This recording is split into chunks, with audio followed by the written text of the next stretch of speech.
Je voudrais donc ici, ce matin, reprendre un peu ce que nous avons vu hier et résumer, pour ceux qui prendraient le train en marche, résumer les principales conclusions auxquelles nous sommes arrivés hier soir.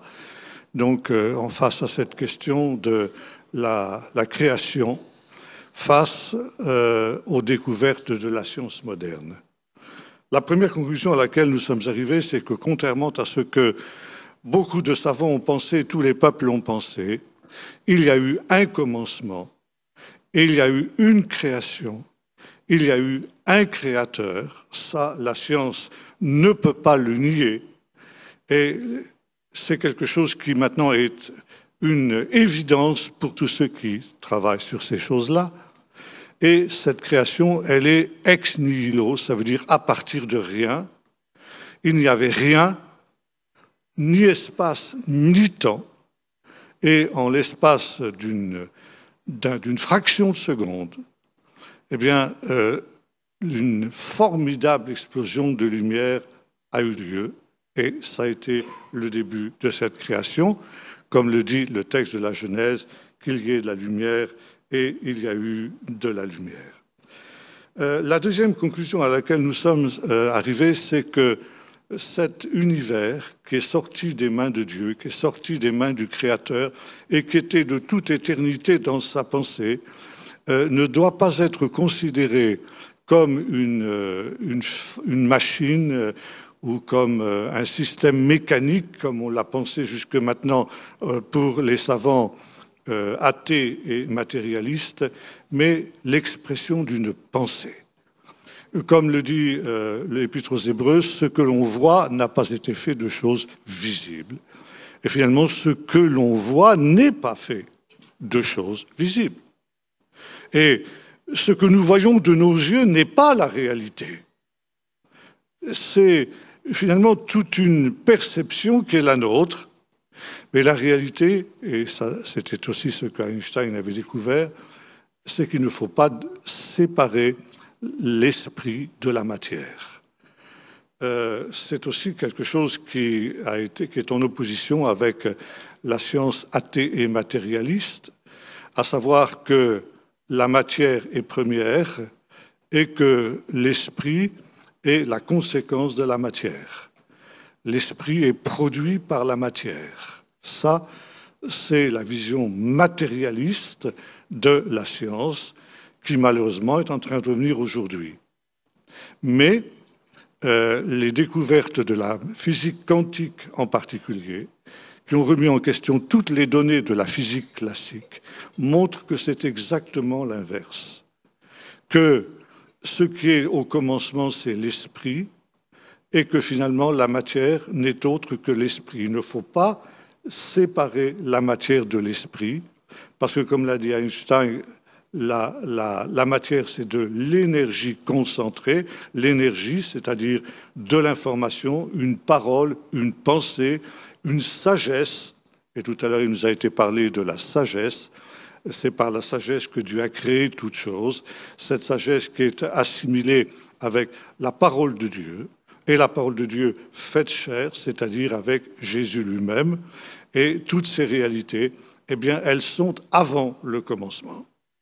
Et le commencement n'est que finalement la matérialisation de ce qui était avant le commencement.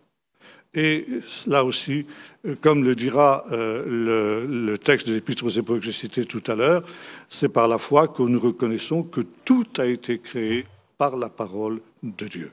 Et Jean dira, au commencement était la parole, tout ce qui a été fait par elle, et rien de ce qui a été fait n'a été fait sans elle. Voilà donc ici les principales conclusions auxquelles nous sommes arrivés hier, avec évidemment ce que nous avons aussi conclu, à savoir qu'il n'y a pas donc d'opposition entre les deux livres de Dieu, comme le disait le professeur Moon, mais dans le livre de Dieu qu'est la nature et le livre de Dieu qu'est la Bible, si l'on s'en tient aux faits et non aux hypothèses, il y a une parfaite harmonie entre les deux réalités. Je voudrais, pour introduire maintenant notre réflexion ce matin et poursuivre sur le récit de la création, faire plusieurs lectures. La première, toujours dans le livre de la Genèse au chapitre 1er. Nous reprenons hier, nous avons juste lu le verset 1er. Au commencement, Dieu créa les cieux et la terre. Et nous continuons le verset 2. La terre était informe et vide, tohu vavohu, tohu bohu. Il y avait des ténèbres à la surface de l'abîme, mais l'Esprit de Dieu planait au-dessus des eaux. Dieu dit qu'il y ait de la lumière, et il y eut de la lumière. Dieu vit que la lumière était bonne, et Dieu sépara la lumière d'avec les ténèbres. Dieu appela la lumière jour, et il appela les ténèbres nuit. Il y eut un soir, il y eut un matin, jour unique, dit la Bible. Ça, on reviendra sur cette expression tout à l'heure.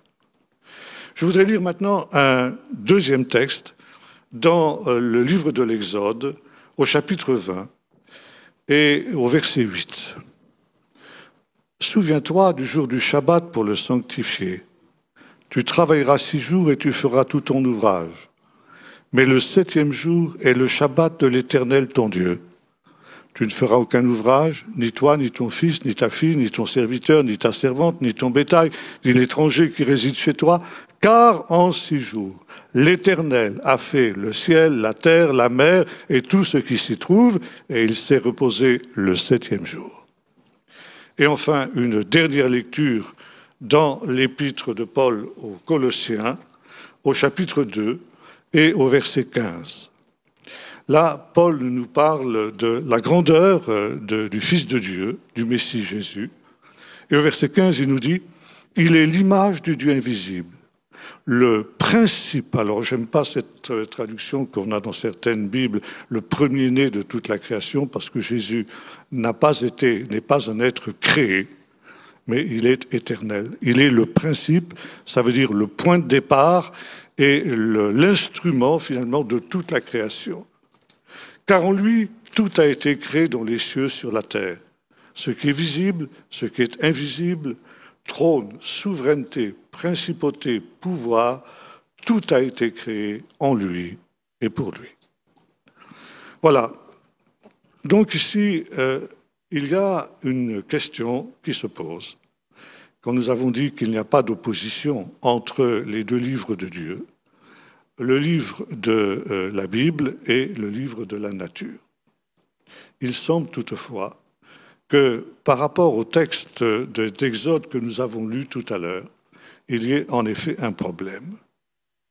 Le texte de l'Exode nous dit « Car en 6 jours, Dieu fit le ciel, la terre et tout ce qui s'y trouve. » Et quand nous interrogeons les scientifiques, ils nous disent que l'univers a 15 milliards d'années.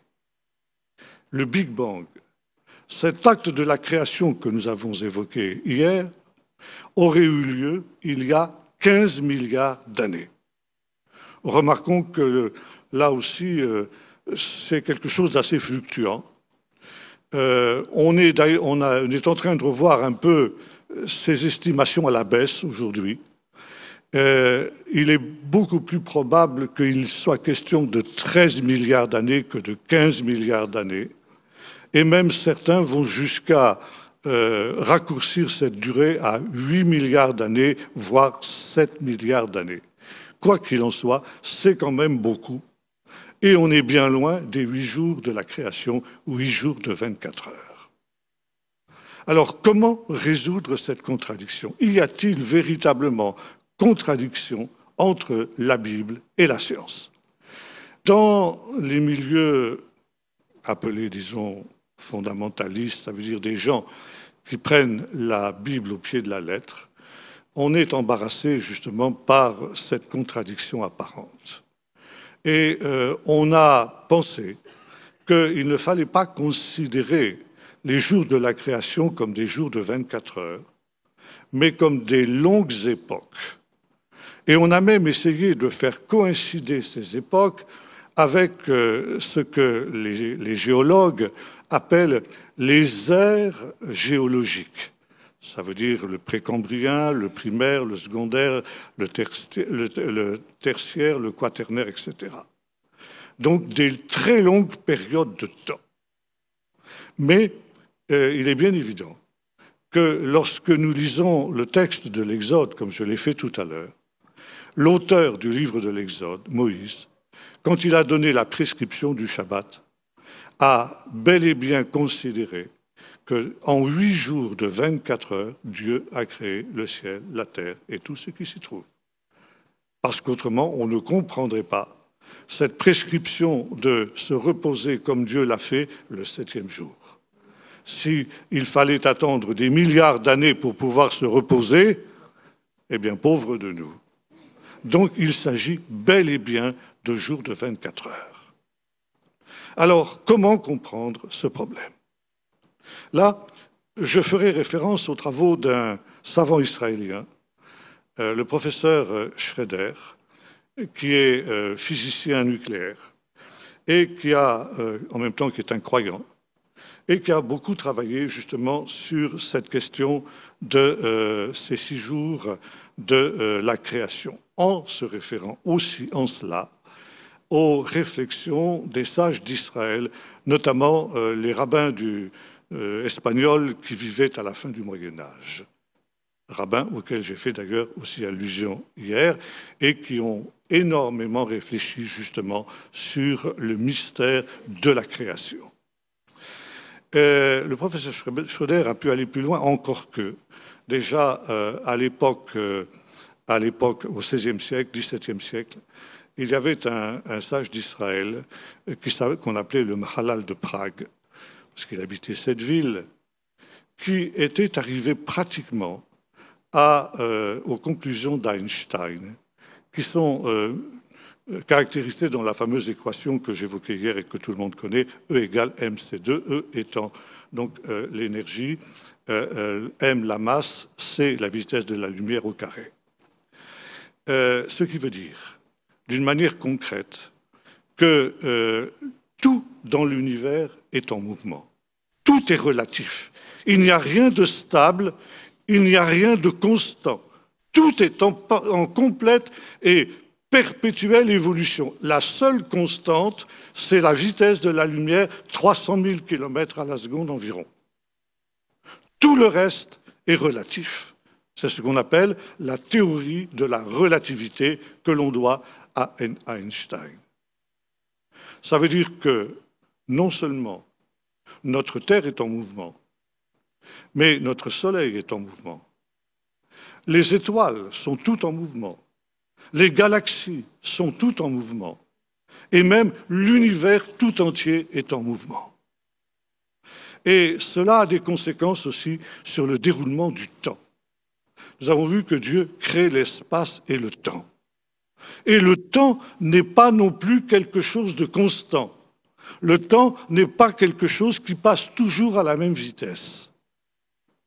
Et Einstein, donc, et avant lui, donc, le Mahalal de Prague, était arrivé à cette conclusion étonnante, que plus on va vite, plus le temps passe lentement.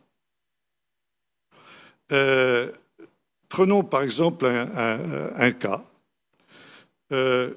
Nous sommes environnés d'étoiles qui sont situées à ce que les astronomes appellent des milliers d'années-lumière, voire des millions et même des milliards d'années-lumière.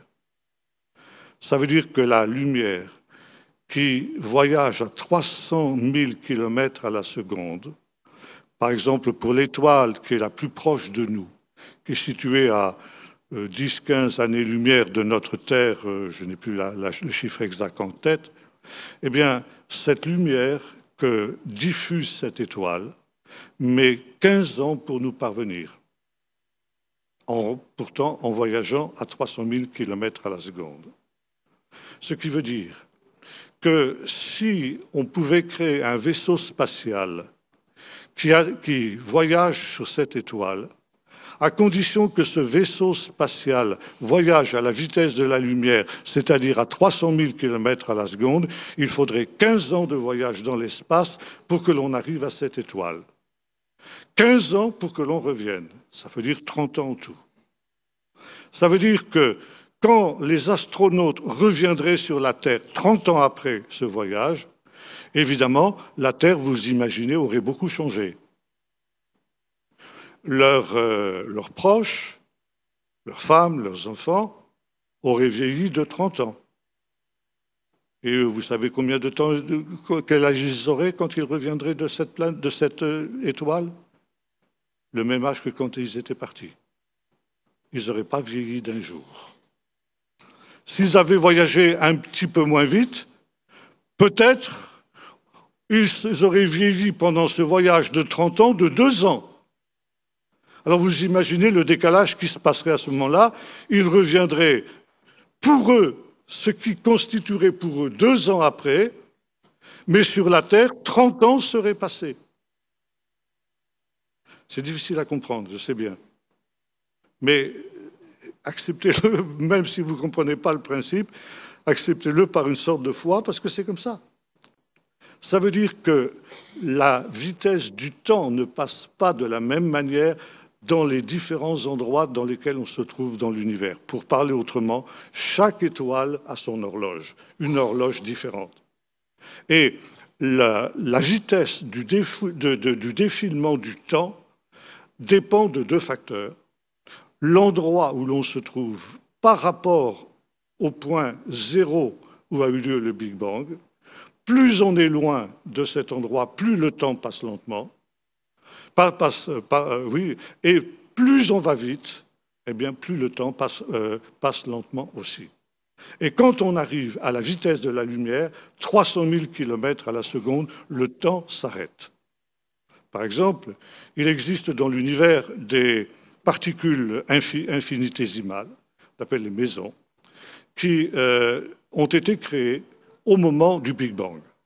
Ça veut dire qu'ils ont au moins, disons, entre 7 milliards et 15 milliards d'années. Et ces particules voyagent à la vitesse de la lumière. Ça veut dire qu'elles sont en dehors du temps et elles sont en dehors de l'espace. Elles n'ont pas varié d'un pouce, elles n'ont pas pris une ride, elles n'ont pas une seconde d'âge parce qu'elles voyagent à la vitesse de la lumière.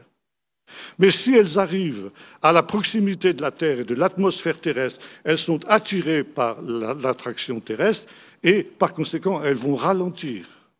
De 300 000 km à la seconde à laquelle elles se déplacent, elles vont ralentir. Et par conséquent, au moment où elles ralentissent, elles entrent dans le temps. Et ces particules qui ont 15 milliards d'années, peut-être, en tout cas 7 à 15 milliards d'années, à partir du moment où elles arrivent dans l'atmosphère terrestre, ont une durée de vie de quelques fractions de seconde.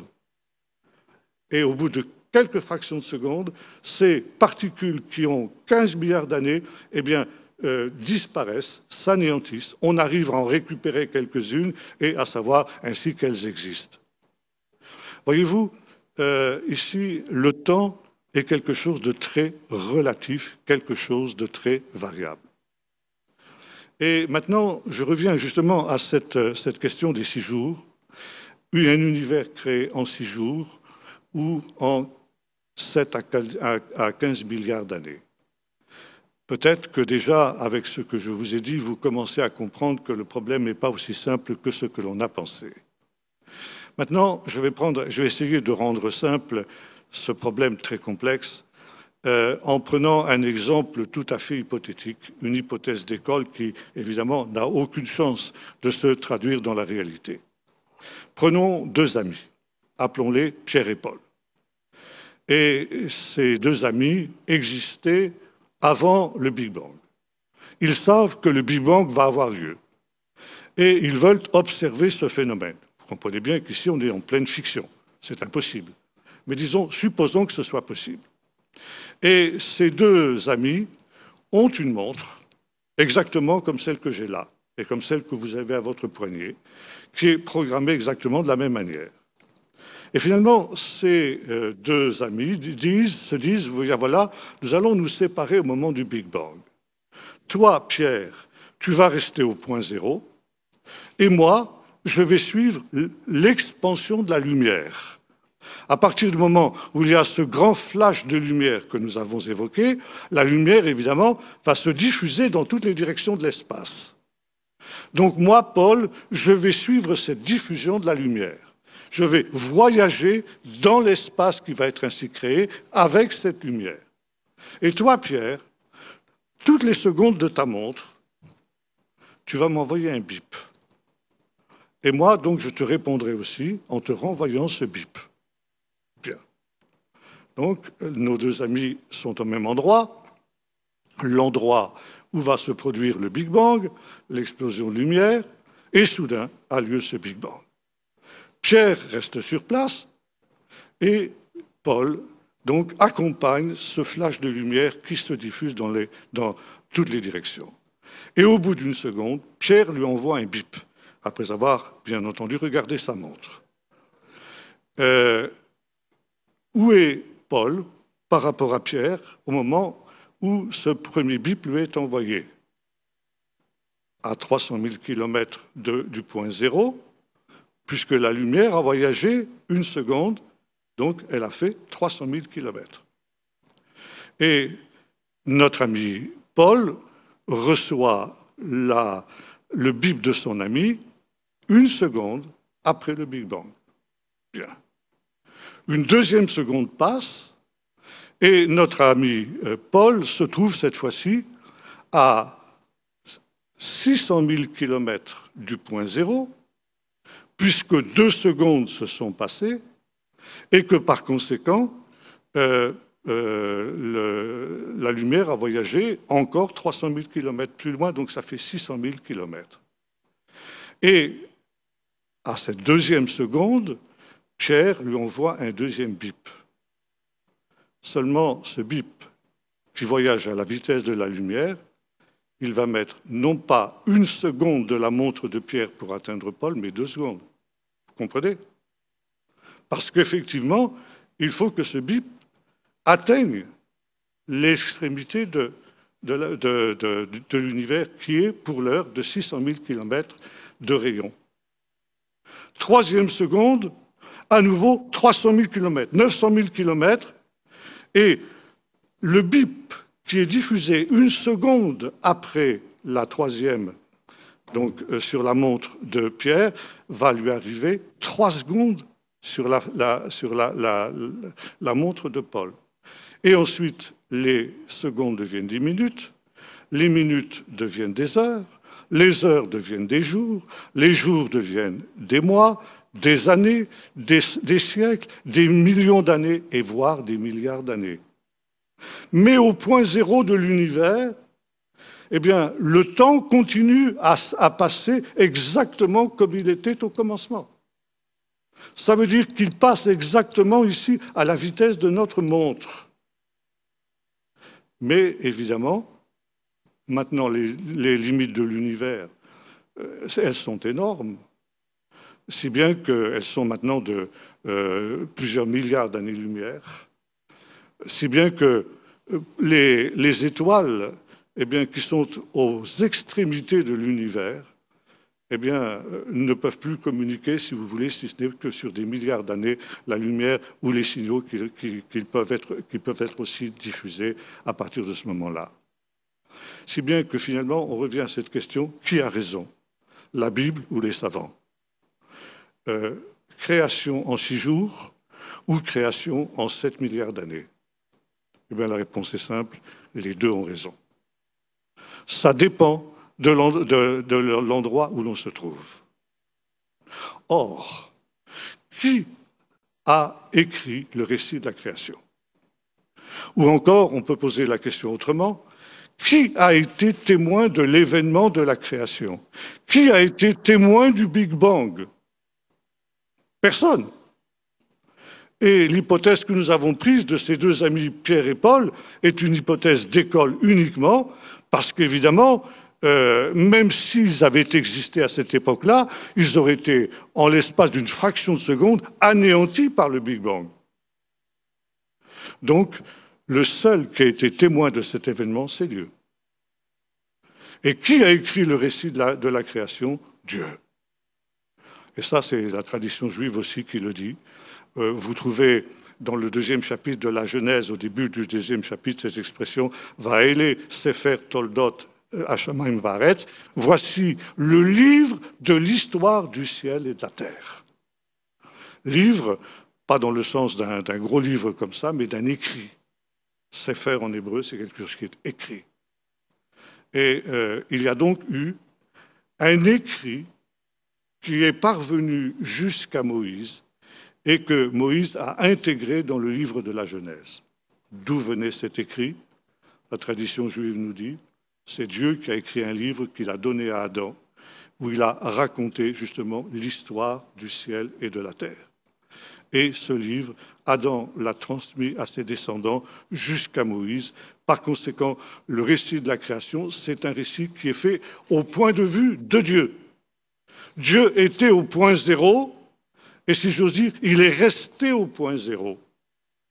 Et le professeur Schröder a fait des calculs extrêmement complexes que j'ai chez moi, par lesquels il montre que 24 heures de nos journées, selon les montres actuelles qui sont les nôtres, à cet endroit où nous sommes ici sur la Terre, correspondent, si on part justement de ce temps zéro, de ce point zéro à l'endroit où nous sommes arrivés, correspondent à 7 milliards de nos années actuelles. 24 heures, 6 fois 24 heures au point zéro correspondent à 7 milliards de nos années à l'endroit où la Terre se situe et à la vitesse à laquelle la Terre se déplace aujourd'hui. Or, la Terre, ou plutôt le système solaire, la galaxie dans laquelle elle se trouve, accélère sa course. L'univers, disons, toutes les étoiles vont de plus en plus vite. Tous les corps célestes vont de plus en plus vite, jusqu'à ce qu'ils arrivent à la vitesse de la lumière, où, eh bien, comme on l'a dit hier, ces étoiles disparaissent. Elles disparaissent dans un autre monde, dans un autre univers. Ça ne veut pas dire qu'elles sont anéanties, mais elles ne sont plus visibles, elles ne sont plus perspectives parce qu'elles sortent de l'espace et du temps. Un jour, peut-être que nous arriverons justement à ce stade où nous atteindrons cette vitesse de la lumière et alors, effectivement, comme le dit le livre de l'Apocalypse, ce sera une nouvelle création, une terre nouvelle et un ciel nouveau duquel nous n'avons aucune idée, bien entendu, dans laquelle nous dit l'apôtre Pierre, la justice de Dieu habitera. Donc, voyez-vous, nous ne devons pas être troublés quand on nous parle justement de ces 7 milliards d'années ou choses semblables, parce qu'effectivement, il n'y a aucune contradiction entre le livre de Dieu et le livre de la nature, parce que justement, ils ont le même auteur, ils ont la même origine. Maintenant, donc, que s'est-il passé à partir de ce moment où cette lumière s'est diffusée dans toutes les directions et où le temps, donc, s'est allongé? Le temps n'arrête pas justement de s'allonger. Eh bien, ces photons qui constituaient la lumière se sont matérialisés, je dirais, dans une espèce de magma, dans une espèce de ce que les savants appellent un plasma, c'est-à-dire un état qui est situé entre l'énergie et la matière. Ce n'est pas encore vraiment de la matière, c'est plus tout à fait de l'énergie, donc c'est plus tout à fait de l'esprit.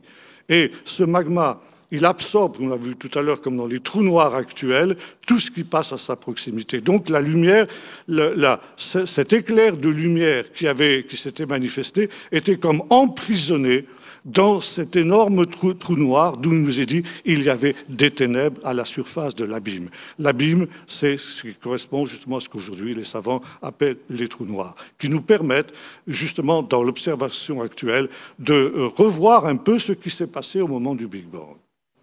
Et puis, ce magma s'est refroidi, et en se refroidissant, eh bien, les premiers atomes sont apparus.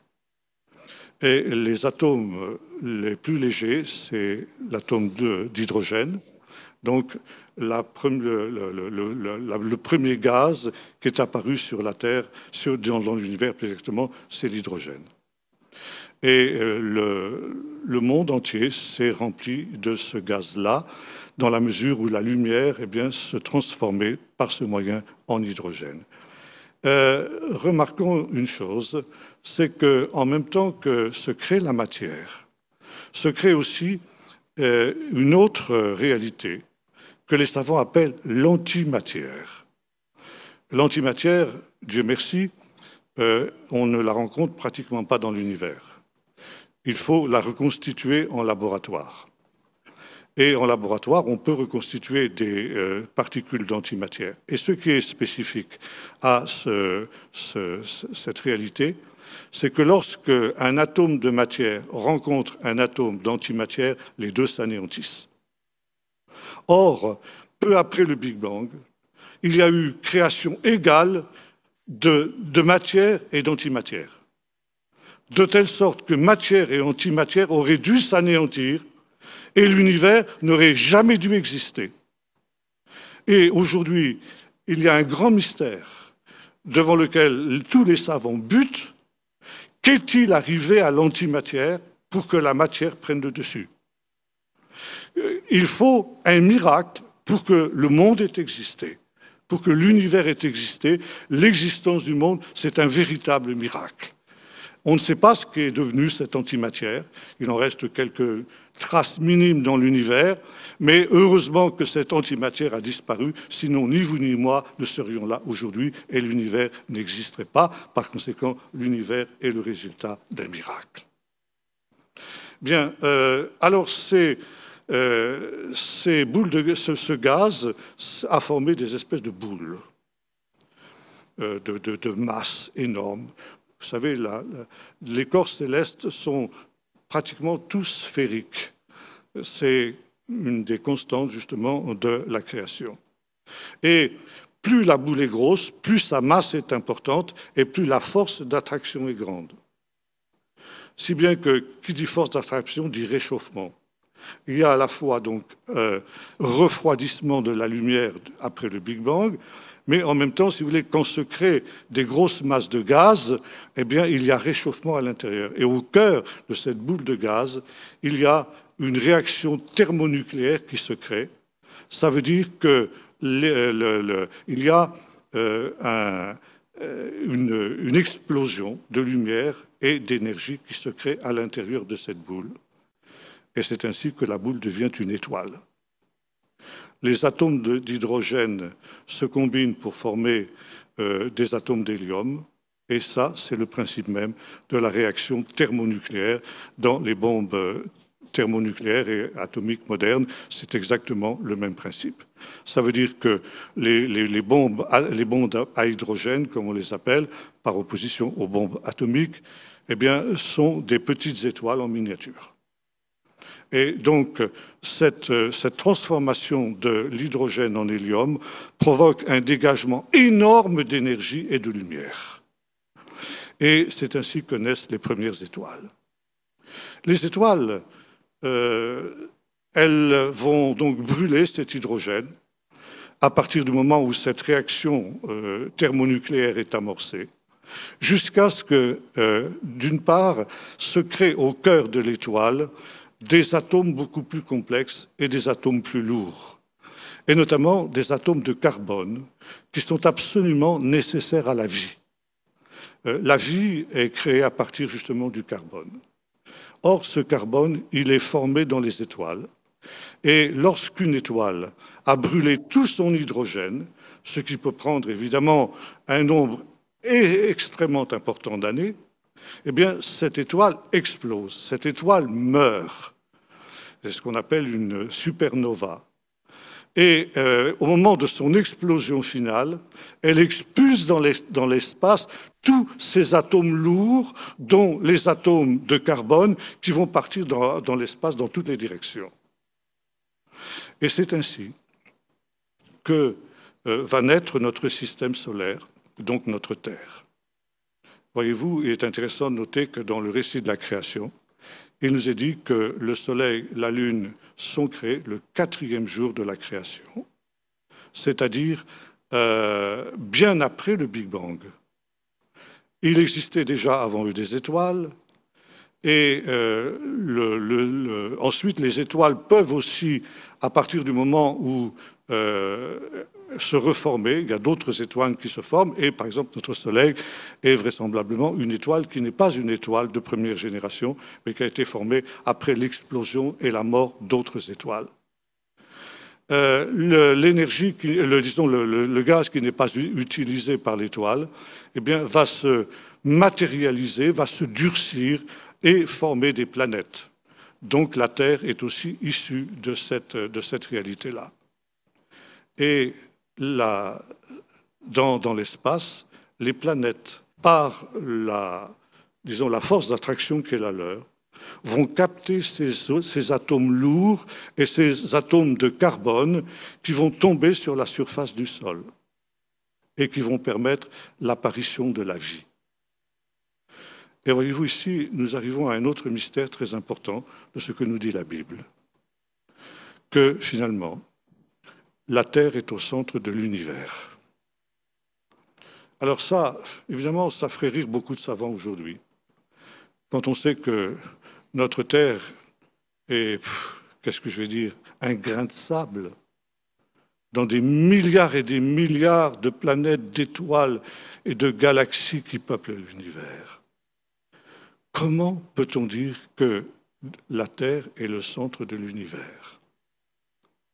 Et c'est la raison pour laquelle beaucoup de savants nous disent il doit bien exister dans l'espace d'autres terres habitées, donc des extraterrestres.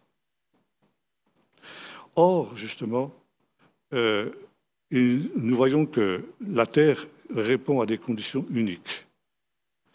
Pour que la vie apparaisse, on aura l'occasion d'en parler cet après-midi, il faut des paramètres extrêmement précis. Si un de ces paramètres manque, eh bien, la vie ne peut pas apparaître.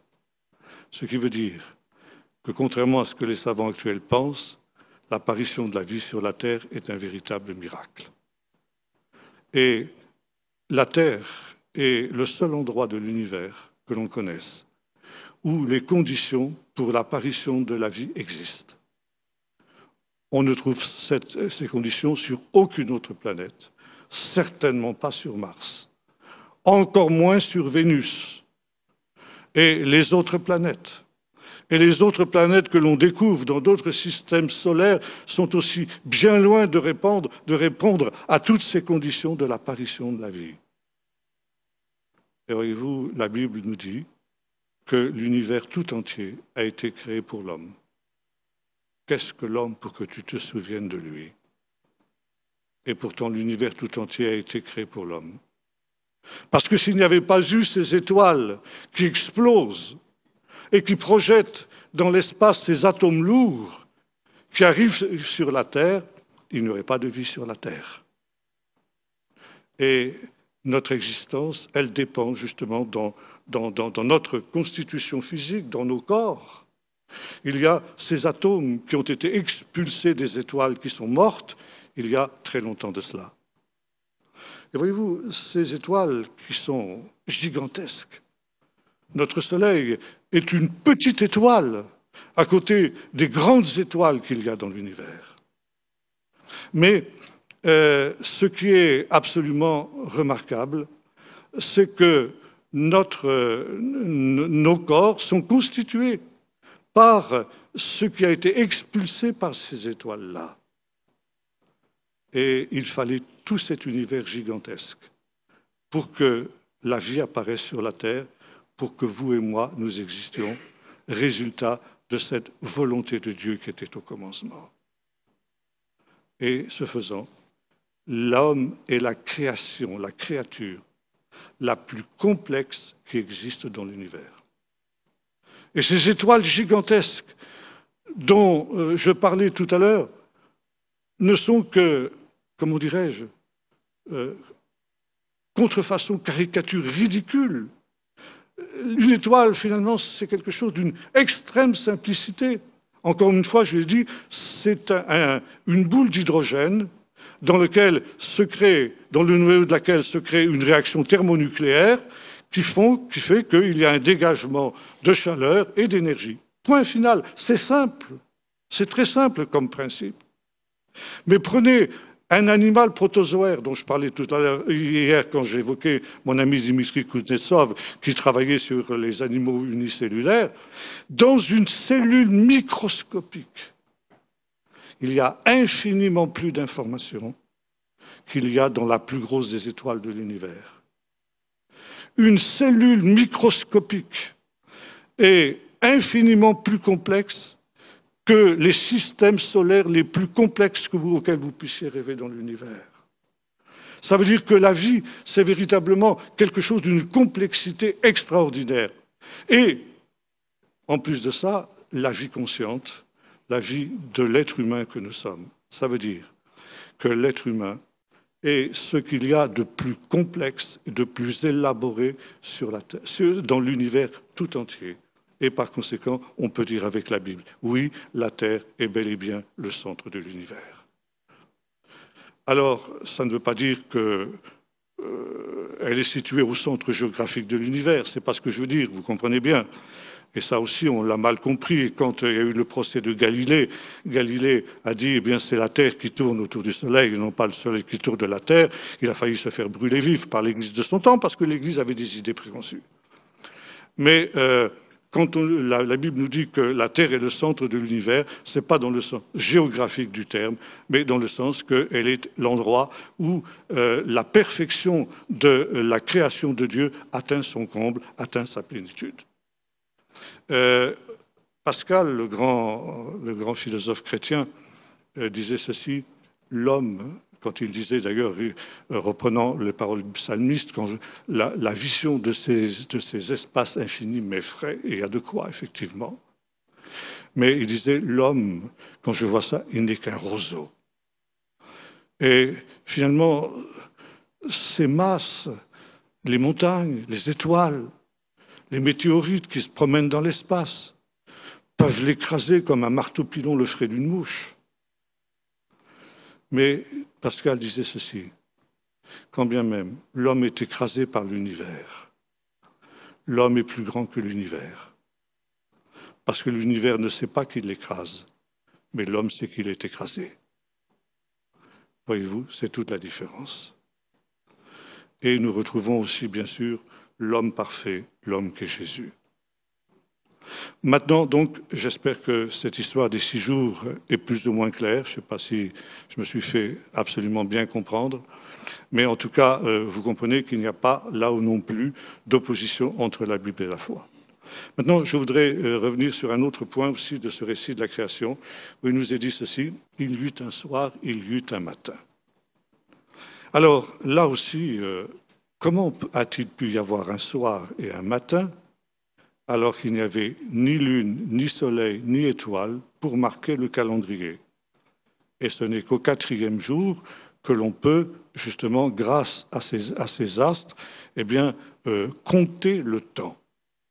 Qu'est-ce que la Bible veut dire quand, avant le 4e jour de la création, elle nous parle d'un soir et d'un matin? Tout à l'heure, j'ai fait une petite remarque quand nous avons lu le texte de la Genèse, où il nous est dit que lorsque la lumière a été créée, alors on traduit en général dans nos Bibles « ce fut un jour ». Or, le texte hébreu nous dit ceci « Yom Echad », littéralement « jour un » ou bien « jour unique ». C'est la seule fois dans le récit de la création où on retrouve cette expression « Yom Echad ». À partir du 2e jour, on trouve Yom Sheni, Yom Shlishi, Yom Revi, etc. 2e jour, 3e jour, 4e jour. Et c'est pourquoi c'est une erreur de traduire par premier jour. Yom Echad. Et les savants, disons les sages d'Israël, nous expliquent le sens de cette expression. Ils nous disent, effectivement, c'est un jour unique. Parce qu'ici, nous sommes à la frontière entre l'éternité et le temps. Le temps est seulement en train d'être créé d'une certaine manière. Par conséquent, c'est un jour qui n'est pas chiffrable. C'est un jour qui n'est pas comptable avec nos moyens humains. C'est quelque chose qui appartient au mystère de Dieu. Et on retrouve cette expression dans le livre du prophète Zacharie au chapitre 14. Quand il nous est dit qu'au moment de l'apparition du Seigneur sur le mont des Oliviers, au moment de son retour à la parousie, il y aura des ténèbres, le soleil ne se lèvera pas, et ce sera Yom Echad, un jour unique. Et les rabbins, disons, ont considéré cette expression, l'ont interprétée de la manière suivante. Ce sera un jour qui ne finira pas. Ce sera le jour de l'éternité. Yom Echad. Et il y a cette tradition dans le judaïsme que ce jour-là, qui sera tout entier Shabbat, eh bien, sera le 8e jour de la semaine. 8, c'est le chiffre du surnaturel. 7, c'est le chiffre de la plénitude. 8, c'est le surnaturel. Ce sera un jour surnaturel. Un jour qui sera le cadre d'un temps nouveau, d'une nouvelle création. Vous avez ça aussi dans le livre de l'Apocalypse, où il nous est dit qu'au son du 7e chauffard, il n'y aura plus de temps. Le temps va s'arrêter. Et ce sera une nouvelle réalité, un temps nouveau, un espace nouveau, une terre nouvelle et un ciel nouveau où la justice habitera. Voyez-vous, nous sommes en route vers cela.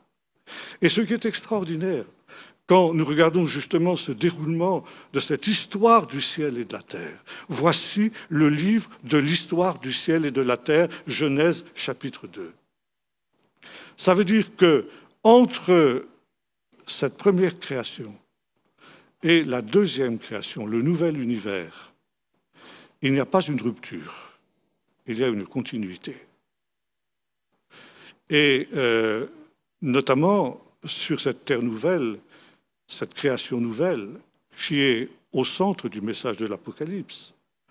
L'Apocalypse se traduit de cette manière, je fais toutes choses nouvelles. Donc ici, une nouveauté totale, et pourtant, cette nouveauté, elle n'est pas rupture avec le passé. Elle est continuité et en même temps, elle est apothéose. Ça veut dire elle est transformation de ce qu'il y avait. Pourquoi Dieu a-t-il créé un univers au commencement? Et là, nous revenons à une question que nous avons posée hier. Pourquoi y a-t-il quelque chose plutôt que rien? Eh bien, parce que, au travers de cette création de l'espace et du temps, commence une histoire, l'histoire du ciel et de la terre. Cette histoire, elle est en mouvement, nous l'avons vu. Rien n'est stable dans l'univers. Et il semblerait que même finalement, la vitesse de la lumière n'est pas une constante. On aurait mis aujourd'hui en évidence l'existence de particules qui se déplacent plus vite que la lumière. Bon, c'est un autre problème qui n'est pas encore tout à fait résolu. Donc rien n'est stable dans cet univers. Tout est en devenir, tout est en marche, et tout est en marche dans une même direction. L'espace ne cesse de grandir. L'espace, l'univers est quelque chose qui n'est pas infini. Il a un rayon de 13 milliards de kilomètres. Et il a la forme aussi d'une sphère. On sait aujourd'hui que l'univers est courbe, légèrement courbe. Si bien que si vous partez de la Terre et vous voyagez pendant des milliards et des milliards d'années droit devant vous, au bout de milliards et de milliards d'années, vous retrouverez votre point de départ. Vous reviendrez au point de départ. Et voyez-vous, donc l'univers continue à se développer, à grandir. À chaque seconde qui passe, l'univers grandit de 300 000 km de rayon. Jusqu'où cela va-t-il durer? Jusqu'à un terme que Dieu lui a fixé. Et dans ce terme-là, Dieu va recueillir toute cette histoire qui va servir pour sa gloire, qui va servir pour le bien de ses créatures et qui va servir, voyez-vous, cet univers, il a été créé pour nous les hommes, pour que nous entrions dans la louange de la gloire de Dieu, pour que nous soyons associés pour l'éternité à cette gloire de Dieu. Et comme l'avons lu tout à l'heure dans l'Épître aux Colossiens, il a été créé cet univers par le Messie, mais pour lui, non seulement par lui, mais pour lui, afin, nous dit l'apôtre Paul, que tout soit récapitulé en lui, tout rassemblé dans le Messie, et que finalement, cette œuvre de la création, ce qu'on appelle en hébreu Yetzira, l'œuvre de la création de Dieu, eh bien, soit une merveille. D'ailleurs, c'est ce que nous disent tous ceux qui ont l'occasion de sonder les mystères de l'univers, de regarder dans les télescopes. Quand on voit des photos des galaxies, mais c'est une merveille. La beauté de cette création de Dieu, elle dépasse tout ce que nous pouvons imaginer. Et cette beauté qui est déjà actuelle, elle sera encore transfigurée dans la nouvelle création. Ce sera la même création, mais elle sera infiniment plus belle. Et vous aussi, nous aussi, si nous sommes des enfants de Dieu, eh bien, dans ce monde nouveau, nous ne serons pas différents de ce que nous sommes. Ce sera toujours votre moi, ce sera toujours votre histoire, ce sera toujours votre conscience qui sera là. Et ce sera même votre corps qui aura été ressuscité, mais qui, à ce moment-là, sera entièrement transfiguré, infiniment plus beau que ce qu'il est aujourd'hui. Voyez-vous, c'est la perspective glorieuse de cette création de Dieu. Dieu a créé toutes choses pour manifester sa puissance et sa gloire. Et ça, c'est quelque chose, voyez-vous, qu'il est très important que nous puissions comprendre.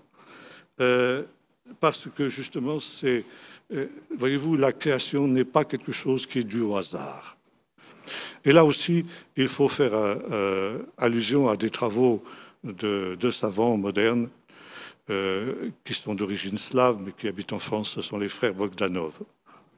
Et vous savez qu'une des bases de toutes les théories de la création, c'est que tout s'est fait par le hasard et par la nécessité. On aura l'occasion d'y revenir cet après-midi quand nous parlerons de l'évolution des espèces animales et végétales. Ça veut dire qu'il n'y a pas de finalité dans l'univers, parce qu'il n'y a pas de créateur, parce qu'il n'y a que la matière. On est dans la vision athée et matérialiste de la création. Et par conséquent, tout se met en place par le fait du hasard. Or, les frères Bogdanov ont démontré que le hasard n'existe pas. Prenez par exemple un cas, vous avez une boîte de bonbons. Par inadvertance, vous la laissez tomber sur le sol. Tous les bonbons vont s'éparpiller sur le sol par ce qui vous semble être le fait du hasard. Et en fait, les frères Bogdanov ont montré qu'il y a un ordre dans ce désordre apparent. Et ce n'est pas par hasard que tel bonbon s'est mis là et tel autre s'est mis là. Et dans l'univers, rien, strictement rien, n'est le fruit du hasard. Tout a été construit, tout a été créé pour un but, dans un esprit de complémentarité. Vous avez par exemple des correspondances extraordinaires entre des particules microscopiques qui peuvent être situées toutes les deux aux confins de l'univers, mais qui ont été en quelque sorte proches les unes des autres à une certaine époque. Et finalement, s'il y a une modification de l'une de ces particules, eh bien, à des milliards de kilomètres d'années-lumière de là, eh bien, l'autre particule va réagir. Expliquer ça d'une manière rationnelle, c'est impossible. Voyez-vous, l'univers, à chaque instant, est le fruit d'un miracle, d'un but, d'une intention. Il y a une intention dans l'univers. Et cette intention, encore une fois, c'est de tout récapituler, de tout ramener dans le Messie. Maintenant, avant de terminer, je voudrais évoquer un autre point, toujours que nous avons lu tout à l'heure dans ce récit de la Genèse. Il nous est dit qu'il y avait donc, Dieu dit qu'il y ait, alors on avait en hébreu, rakia, qui sépare les eaux d'en haut et les eaux d'en bas. Rakia, ça veut dire quelque chose de ferme. Et Jérôme, quand il a traduit la Bible en latin, a traduit le mot hébreu rakia par firmamentum. Ça veut dire quelque chose de ferme qui a donné en français le firmament. Et cette existence de la rakia a été une source de moquerie pour la plupart des savants. Comment ces Hébreux primitifs, ils s'imaginaient que le ciel était une voûte solide, sur laquelle les étoiles étaient fixées. Vraiment, c'est infantile, c'est puéril de penser une chose comme ça. Or, les sages d'Israël nous disent, la rakia est d'un des plus profonds mystères qui soit. La rakia, donc ici, on appelle ça aussi l'étendue. On la retrouve par exemple dans aussi les premiers chapitres du livre du prophète Ézéchiel. On les retrouve aussi dans le chapitre 4 de l'Apocalypse. Et c'est quelque chose qui sépare les eaux d'en haut et les eaux d'en bas. Eau en haut et eau d'en bas, c'est quoi? Est-ce qu'il y aurait de l'eau dans l'univers? Oui, absolument. Et on a découvert dans une certaine partie de l'univers ce qu'on appelle les nuages d'Oort, de formidables quantités de glace. On vient de trouver des traces d'eau sur Mars. On sait que, par exemple, les planètes géantes que sont Jupiter et Saturne, pour ne citer qu'elles, sont en réalité d'énormes masses de glace. Or, l'eau est une des conditions indispensables à l'apparition de la vie. Et ces amas de glace, d'ailleurs, vous trouvez ça dans le livre de Job, où Dieu invite Job disant « Mais puisque tu me fais la leçon, eh bien, est-ce que toi, tu t'es promené dans les amas de glace que je garde en réserve pour les jours de disette ?» Or, aujourd'hui, on sait que ces amas de glace, ils existent. Et cette réalité, on la retrouve aussi dans le récit du livre de la Genèse, où il nous est dit qu'à l'époque où la terre a été créée, il n'y avait pas de pluie et que la terre était fécondée par une vapeur qui s'échappait de la terre et qui montait, et ensuite qui retombait comme une sorte de rosée pour fertiliser la terre. Il y avait aussi 4 fleuves, les 4 fleuves de l'Éden, qui sortaient justement pour fertiliser et féconder toute la terre. D'où venait cette eau s'il n'y avait pas de pluie? Alors là, des eaux souterraines, des eaux d'en bas, les eaux d'en haut et les eaux d'en bas. Et qu'est-ce qui se passait? Quand cette vapeur, qui était justement le fruit de cette condensation, montait vers le ciel, plus on monte, plus la température diminue. Ça veut dire qu'au bout d'un temps, cette vapeur d'eau se transformait en glace. Vous avez peut-être tous vu des photos de la planète Saturne. La planète Saturne a ceci de particulier, c'est qu'elle a des anneaux autour d'elle, des anneaux de gaz qui sont un gaz solidifié à cause du froid qui règne dans cette région-là. Et des savants ont émis l'hypothèse qu'avant le déluge, on aura l'occasion d'y revenir, eh bien, cette vapeur d'eau qui s'échappait de la Terre et qui se glaciait, qui se cristallisait dans l'atmosphère, la haute atmosphère, formait autour de la Terre une sorte d'anneau de Saturne, que la Bible aussi appelle les eaux d'en haut ou encore la rakia, justement l'étendue. Et c'est une des raisons, parce que justement, ça crée une espèce de serre, si vous voulez. La Terre était dans une sorte de serre, ce qui fait qu'il y avait un climat identique partout. Donc, et en même temps, il n'y avait pas de saison, parce que l'axe de la Terre était droit. Par conséquent, il y avait une température unique, un climat unique sur toute la Terre, qui rendait effectivement la Terre extrêmement agréable à vivre. C'était un éternel printemps, si vous voulez. Il ne faisait ni jamais trop chaud, ni jamais trop froid. Et ce qui explique aussi la longévité des êtres humains à cette période-là. Parce que, justement, on vivait dans cette situation-là. Mais ça avait une autre conséquence, l'existence de ce nuage permanent qu'il y avait autour de la Terre solide, qui n'étaient pas des nuages comme ceux qu'on voit aujourd'hui, qui sont de la vapeur d'eau, mais qui étaient quelque chose de glace. Eh bien, c'est qu'il voilait les astres, la Lune, le Soleil et les étoiles. Et c'est pourquoi il nous est dit que la Lune, le Soleil et les étoiles n'apparaissent qu'au 4e jour de la création. Quand cet anneau de glace eh bien, commence plus ou moins à se dissiper et à devenir transparent et de laisser paraître les étoiles. Bon, nous aurons l'occasion de voir, quand ce soir nous parlerons du déluge, que finalement, une des causes du déluge, c'est la fusion, justement, de cet anneau aqueux, de cet anneau de glace qui s'est abattu sur la Terre et qui a provoqué une montée des eaux. Ça, j'anticipe, on en parlera un peu plus tard. Dernier point, je reviens sur ce que je disais, un soir, un matin. Qu'est-ce que ça veut dire il y a un soir, un matin, avant l'apparition des astres? Alors là aussi, les sages d'Israël nous répondent en disant « Yom Echad ». Ça peut se traduire aussi par... Alors, « Vayi Boker, Vayi Erev » en hébreu, il y eut un matin, il y eut un soir, pardon, il y eut un matin. Et donc ce fut un jour, un deuxième jour, un troisième jour, etc. Eh bien, ça veut dire qu'il y eut un désordre et puis il y eut un ordre. Qu'est-ce que c'est que le soir? C'est le moment où la lumière disparaît, c'est le moment où, par conséquent, tout devient désordonné sur la terre. Dans l'obscurité, vous ne distinguez plus d'ordre.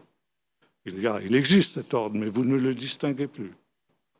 Et là, déjà à l'époque de la fin du Moyen-Âge, les sages d'Israël avaient mis en évidence ce qu'on appelle aujourd'hui la deuxième loi de la thermodynamique. La deuxième loi de la thermodynamique enseigne ceci, c'est que dans un système clos, si ce système n'est pas constamment alimenté en énergie par une source extérieure, eh bien, il retourne au chaos. De l'ordre, il retourne au désordre. Je prends un exemple tout à fait banal. Vous prenez un aliment, vous ne vous en occupez plus, vous le laissez en plein air, qu'est-ce qui se passe? Au bout de quelques temps, quelques heures, quelques jours, il devient immangeable. C'est la deuxième loi de la thermodynamique qui a joué.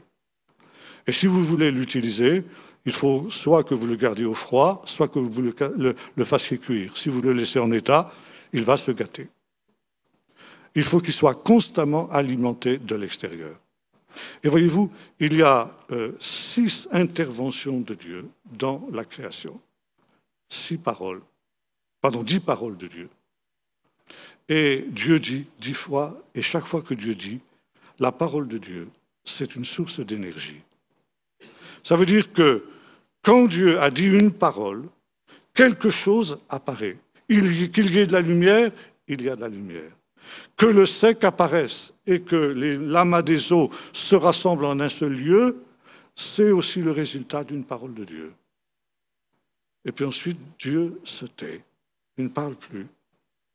Et qu'est-ce qui se passe? Le système se dégrade. Il va vers la nuit. Il y eut un soir. Et pour relancer le processus de la création, Dieu est obligé de dire une nouvelle parole. Et c'est comme un nouveau matin qui se lève. Si vous voulez, le train se remet en marche. Les choses nouvelles sont créées. Et c'est une nouvelle étape de ce processus de la création. Alors, voyez-vous, là aussi, les traductions nous jouent des tours, parce qu'on peut aussi traduire et comprendre « Vaillé, rêve, vaillé, boker », il y eut un désordre, puis il y eut un ordre. Alors, c'est dans ce sens-là, évidemment, qu'il faut le considérer et le prendre, mais ça, le texte biblique joue aussi sur les mots, puisqu'ensuite, justement, cet ordre et ce désordre qui représentent la nuit et le matin, eh bien, vont être utilisés pour la semaine et pour l'institution du Shabbat, tel que nous l'avons lu tout à l'heure dans le texte que nous avons évoqué. Je conclus. En disant ceci, voyez-vous, il est très important de nous arrêter sur des choses comme cela. Parce qu'aujourd'hui, que ce soit les 3 réalités que nous avons évoquées ce matin, c'est-à-dire les 6 jours de la création, le soir et le matin, l'existence de la rakia, l'étendue, eh bien, c'est battu en brèche par la plupart des savants athées qui se moquent de ces réalités-là. Et nombre de chrétiens sont troublés, notamment les jeunes. Et je constate de plus en plus que les chrétiens ne lisent plus la Bible, ne s'intéressent plus à la Bible, parce qu'ils n'y croient plus. Et on n'osera pas le dire comme ça, parce que dans nos églises évangéliques, ce n'est pas bien vu.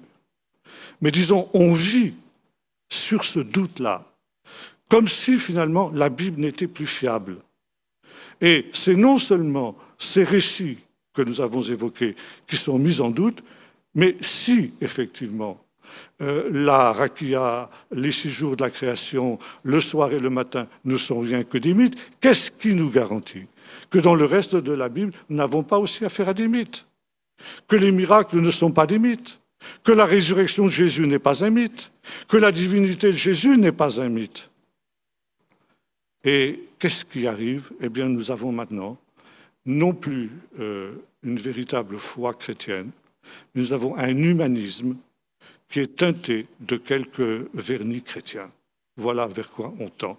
Et c'est pourquoi Francis Schaeffer, comme je disais hier soir, disait le combat numéro 1 du XXIe siècle, ça va être le combat des évangéliques pour garantir l'authenticité des 11 premiers chapitres de la Bible. Et c'est pourquoi, quand nous étudions ces choses, nous ne perdons pas notre temps. Nous sommes ici au cœur de notre combat. Autrement, nous serons balayés par justement le vent de doute et le vent d'incrédulité qui est en train de se relever aujourd'hui, alors que l'on croyait qu'il était en perte de vitesse. Il est en plein essor aujourd'hui. Nos enfants et nos petits-enfants vont être frappés de plein fouet par cette attaque contre l'authenticité des récits bibliques. Et par conséquent, il est indispensable, comme disait Francis Schaeffer, de lutter avec amour, certes, mais il y a une confrontation que nous ne pouvons pas éviter avec le monde et avec justement sa pseudo-science, une confrontation dans l'amour, mais une confrontation décisive quand même qu'il nous faut mener jusqu'au bout. Et c'est précisément ce que Paul appelait combattre le bon combat. Que Dieu nous donne d'être ces combattants qui combattent le bon combat pour maintenir le haut et ferme le flambeau de l'Évangile, car sans les 11 premiers chapitres de la Bible, il n'y a pas d'Évangile. Prions maintenant. Seigneur notre Dieu, merci parce que ta parole est vraie. Et Seigneur, comme le disait aussi cet homme de science, un peu de science éloigne de Dieu, mais beaucoup de science y ramène. Merci Seigneur de nous montrer aujourd'hui que, contrairement à la vaine science des hommes, toi, Seigneur, tu es plus sage que les hommes. Que la folie de Dieu, ce qui semble une folie aux yeux des hommes, est plus sage que les hommes. Et tu nous dis, Seigneur, que ce sont des choses que les sages de ce siècle n'ont pas connues. Que l'Évangile est une folie pour eux, mais qui est une sagesse de Dieu pour nous qui sommes sauvés, et sagesse et puissance de Dieu. Seigneur, merci de nous donner de saisir cette folie de la croix, cette folie de l'Évangile, cette folie de la révélation biblique. Parce que, Seigneur, il y a dans cette réalité même la révélation de ton esprit, cet esprit qui sonde tout, même les profondeurs de Dieu. Seigneur, tu as caché ces choses aux sages et aux intelligents, mais tu les révèles aux petits, aux humbles. Seigneur, tu disais aussi à tes disciples, il vous a été donné de connaître les mystères du royaume de Dieu, mais à eux cela ne leur a pas été donné. Merci Seigneur de ce que nos yeux voient, nos oreilles entendent, et de ce qu'elles comprennent ces choses. Donne-nous Seigneur de combattre le bon combat dans ce temps, pour que ta parole triomphe, en particulier pour nos enfants et petits-enfants, qui seront confrontés à ces choses, afin qu'eux aussi soient des vainqueurs et apparaissent debout devant le Fils de l'homme, quand viendra ce jour 1, ce 8e jour de la semaine, qui sera tout entier Shabbat, au nom de Jésus.